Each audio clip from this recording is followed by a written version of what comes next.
Getty. Guy Martin was careful to avoid asking probing questions about Mr. Putin. A look of horror crossed the man's face. Who had damaged the bridge? Did I think it was more likely to be the IRA or Al-Qaeda? When you only know a place from the news, I guess, it's hard to remember that big events are rare, and even when they happen, people still get up in the mornings, go to work, buy lottery tickets and bicker with their families. Our Guy in Russia. C4 began with our Guy, aka lorry mechanic and road racer turned TV presenter Guy Martin, on the brink of departing for the East in the midst of an Anglo-Russian storm.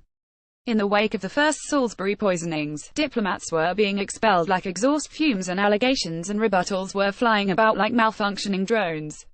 Needless to say, however nervy Guy looked at the airport, none of the political, international situations impacted his trip at all, for various reasons.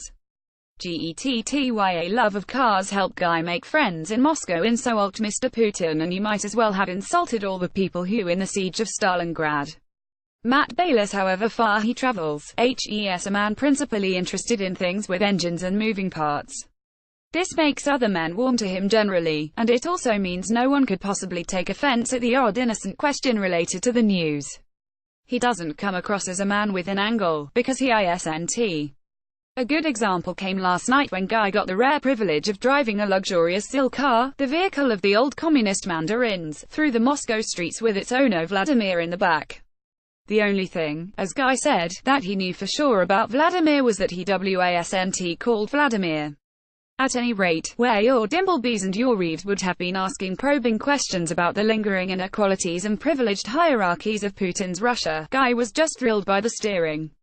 That was fair enough, too, because Zil-owning men called Vladimir are never going to tell you much, however clever an interviewer you think you are, and if you poke them too much they might well poke you back. The ease with which Guy moved around Russia might also have had a lot to do with the national character, which is both fiercely patriotic and deeply indifferent. Insult Mr. Putin and you might as well have insulted all the people who in the siege of Stalingrad. Ask a Russian what all this Novichok business is all about and you'll get a shrug and a PFF. He might only be tinkering with the machines, but at this point in history certainly, he's the right guy to show us around Russia. Get an idea how Zane is a joy to watch. It was a joy to see Nadia's family favourites BBC Two back for a second series, reminding us that bake-off shoms can do more than cakes and bread. Picnics were the order of the day last night, although Mrs. Hussein couldn't help including a hearty breakfast and something for when they got back home as well.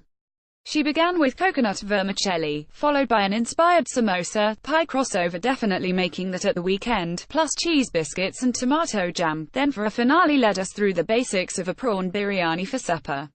If that's a light summer menu for the Hussein family, I wonder how much they eat in midwinter.